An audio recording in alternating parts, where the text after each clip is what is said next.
Good morning, dear students. Today we will discuss about classification of living things. Beta, in last video we discussed about difference between living and non-living things. Now here I will explain you what are the bases on which we classify living things. Firstly, living things are classified into two categories, plants and animals. Now, let us take plants firstly, means classification of plants. इसमें आपको समझाएंगे बेटा कि plants को किस base के ऊपर classify करते हो। तो इसमें अलग अलग बेसिस लिए गए हैं, जैसे on the basis of their height, size, shape, then on the basis of their lifespan means उनकी लाइफ पीरियड कितना है, कितने समय तक वो जिंदा रहते हैं. After this on the basis of flowers means क्या उनमें फ्लावर आते हैं या नहीं आते. Then on the basis of habitat उनके रहने की जगह कौन सी है. आफ्टर दैट न्यूट्रिशन मीन्स कौन सा फूड वो खाते हैं. Now let us take one by one. Classification of plants. Number 1, classification on the basis of height, size and shape.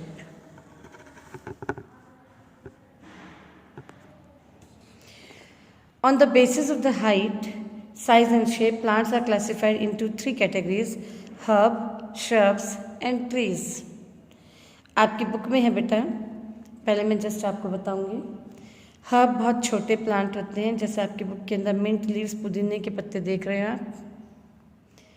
Shrubs थोड़े से इसके कंपैरेटिवली ऊंचे होते हैं और ट्रीज बहुत ऊंचे होते हैं. तो herbs are small plants. Their height usually ranges from a few centimetre to about 1 metre. Means few centimetre से लेकर अप्रॉक्सीमेटली 1 मीटर तक होते हैं. They have soft and green stems. इनकी सॉफ्ट और ग्रीन स्टेम होती हैं. इसमें आ जाते हैं आपके vegetables, grasses, many flowering plants are some of the common example of herbs. बेटा आप लोग घर में पुदीना वगैरह लगाते हो, उसमें देख सकते हो कई बार बैंगन का पौधा लगाया जाता है, मिर्ची का पौधा लगाया जाता है. बेटा इन सब की हाइट छोटी होती है, पालक की भी हाइट छोटी होती है. तो ये सभी आपके हर्ब्स में आते हैं. इनकी स्टेम बड़ी ही कमज़ोर होती हैं. Now shrubs are medium sized plants usually having a height of 1 meter to about 3 meters. इनकी हाइट 1 से 3 मीटर तक होती है. They are bushy in appearance. Means बहुत ही इसमें जाल सा बना हुआ होता है बेटा. And have hard woody stem होती है इनकी. रात की रानी, bougainvillea, rose, cotton plants, these are the example of shrubs. इनकी हाइट अप्रॉक्सीमेटली मीन्स कुछ श्रब्स की हाइट 6 मीटर से 8 मीटर भी हो सकती है, लेकिन वो आते हैं श्रब्स की कैटेगरी में. Trees are tall and large plants. बहुत बड़े होते हैं. They have strong and woody stem. आपने देखा होगा ये ज़्यादा हार्ड होते हैं उन दोनों के comparatively. Neem, peepal, mango, apple trees आप अपने आसपास देखते हो. All these are trees. Banana plant एक हर्ब है, भले ही ये टॉल है बेटा, उसको हर्ब की कैटेगरी में रखते हैं क्योंकि उसकी stem is underground. This is because it's stem is underground. Means इसकी स्टेम अंडरग्राउंड होती है, एज इन जिंजर जैसे अदरक में होती है. And trunk consist of leaf basis rolled over one another. और इसके ट्रंक जो ऊपर तने वाला हिस्सा होता है उसमें लीफ वगैरह होते हैं. Now classification on the basis of life span means कितने समय के लिए वो जिंदा रहते हैं. That is the life span. On the basis of lifespan, they are classified into 3 categories: annual, biennial, and perennials. Annual means these plants survive for one season. आप लोगों ने देखा होगा मटर का पौधा एक ही सीज़न के लिए जिंदा रहता है, उसके बाद वो सूख जाता है, तो ये एनुअल में आ जाते हैं। Many season flowering plants, vegetables and crops are the example of annual plants. Means आप लोगों ने देखा होगा एक ही मौसम में कुछ सब्जियां लगती हैं और उसके बाद वो प्लांट सूख जाते हैं, तो वो एनुअल में आ जाते हैं। बाइनियल्स वो होते हैं जो 2 सीजन तक सर्वाइव करते हैं, वो तब तक जिंदा रहते हैं। In first year they have full vegetative growth, first year में तो उनकी ग्रोथ होती है और सेकेंड ईयर में उनके पास फ्लावर्स आते हैं, फ्रूट्स आते हैं।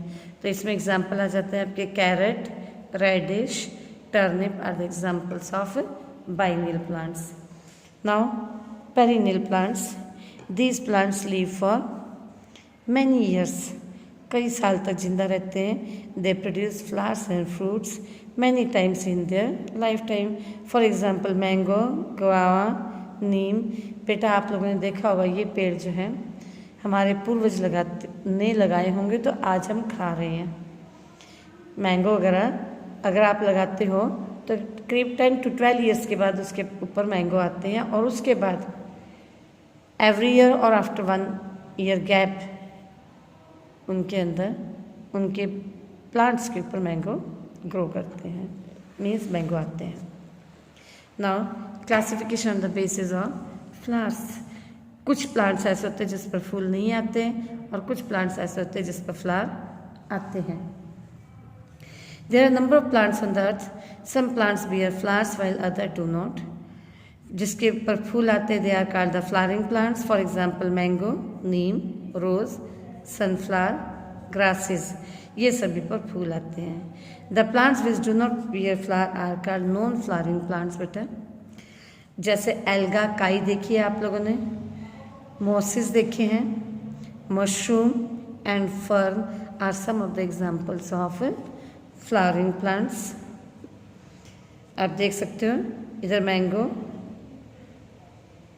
मॉर्निंग ग्लोरी, ग्रास के ऊपर भी आप लोगों ने फूल देखे होंगे। ये देखो बेटा ये फ्लावरिंग प्लांट है क्योंकि इसके ऊपर फ्लावर आ रहे हैं। ऐसे मैं फर्न लेके आई हूँ, देखोगे आप लोगों ने ये स्कूल में किसी के घर पे भी लगा हुआ बेटा, तो इस पर फ्लावर नहीं आते, फर्न है ये, these are non flowering plants. ऐसे ही आप ये देख सकते हो ग्रास को तोड़ के लाई में बेटा, इस पे भी फ्लावर आते हैं, फिर सीड्स आते हैं, तभी आपका जो ग्रास है थोड़े दिन के बाद अपने आप उग जाता है क्योंकि इनके सीड डिस्पर्स हो जाते हैं बेटा। मशरूम है, आप लोगों ने देखा होगा बारिश के मौसम के बाद आमतौर पर ग्रो करती है, तो ये नॉन फ्लावरिंग में आते हैं। Classification on the basis of habitat. Habitat means रहने का स्थान बेटा, वो रहते कहाँ पर हैं, ठीक है। अब on the basis of habitat they are classified, यहाँ से बता रहे हैं द हैबिटेट में बी टेरेस्ट्रियल और एक्वाटिक। टेरेस्ट्रियल मीन्स लैंड, इधर टेरेस्ट्रियल मीन्स लैंड और एक्वाटिक मीन्स पानी के अंदर रहते हैं। टेरेस्ट्रियल और लैंड हैबिटेट कैन बी, अब ज़मीन पर रहने वाले जो पौधे होते हैं लैंड वाले, वो डेजर्ट के भी हो सकते हैं, माउंटेन्स के भी हो सकते हैं और ग्रास लैंड्स के भी हो सकते हैं। Aquatic habitat can be ponds, rivers, lakes and oceans. Means पानी में रहने वाले पौधे पॉन्ड्स में, रिवर्स में, लेक्स में और ओशंस में हो सकते हैं।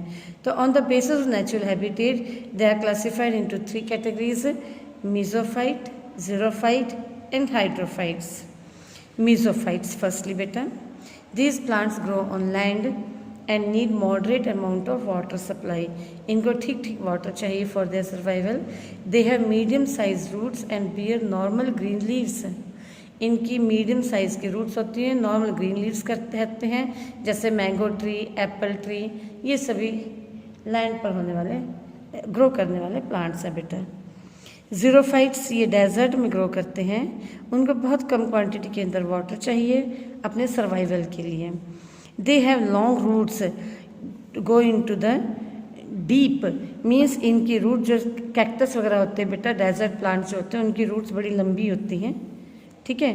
और उनके जो पत्ते होते हैं आप लोगों ने देखा होगा, इसमें भी देखो ये इनकी रूट्स लंबी होती है, लेकिन इनके जो लीव्स होते हैं वो स्पाइंस में चेंज हो जाते हैं, वो इसलिए जिससे कि ट्रांसपिरेशन प्रोसेस कम हो, मीन्स पानी कम उड़े उनके अंदर से। तो इसके एग्जाम्पल में आ जाता है कैक्टाई, बबूल। Then comes hydrophytes, they need maximum amount of water, means ये पानी में रहते हैं। They have either very small roots और नो रूट्स, या तो थोड़ी बहुत रूट होती है या तो होती ही नहीं है। दे beer leaves coated with thin film, उनके लीव्स के ऊपर एक पतली सी फिल्म होती है जो उन्हें पानी में डैमेज होने से बचाती, नहीं तो पानी में वो गल जाएंगी बेटा। आप देख सकते हो वाटर लिली दिखाया हुआ है इन्होंने, ठीक है।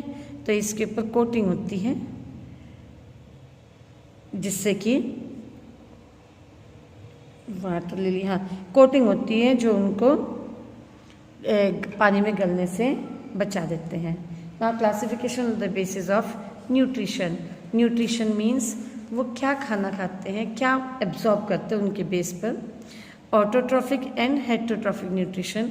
ऑटोट्रॉफिक न्यूट्रिशन मीन्स प्लांट्स अपना खाना खुद बनाते हैं, prepare their own food by the process of photosynthesis, इसमें सभी ग्रीन प्लांट्स आ जाते हैं। हेटेरोट्रॉफ में वो अपना खाना खुद नहीं बना सकते, but they depend on other for their food. देखो, they use the food synthesise by other plants और animals. Heterotroph are again divided into two categories, saprophytes and parasites. Saprophytes are the plant which feed on dead and decaying bodies बेटा, जैसे mushroom और fungus जो होती है ये मरी हुई चीज़ों के ऊपर होती है। आप देखना कहीं गला सड़ा पौधा होगा तो उसके उधर पर मशरूम ग्रो हो जाती है ये वाली, ठीक है। तो ये है मशरूम आपकी, ये गंदी जगह पर ग्रो होती है जहाँ गले सड़े एनिमल्स और प्लांट्स की बॉडीज़ होती हैं। ऐसे ही पैरासाइट्स, पैरासाइट्स वो होते हैं जो दूसरी लिविंग बॉडी के ऊपर रहते हैं। आप ये देख सकते हो इसमें अमरबेल है और एग्जाम्पल ऑर्चिड है, ये दूसरे लिविंग प्लांट के ऊपर ग्रो करते हैं बेटा, ठीक है। और उस लिविंग प्लांट से अपना फूड लेते हैं, इनकी कोई रूट नहीं होती कि वो नीचे चले जाए, इनका ज़मीन से टच नहीं होता। तो this was all about classification of plants on different basis.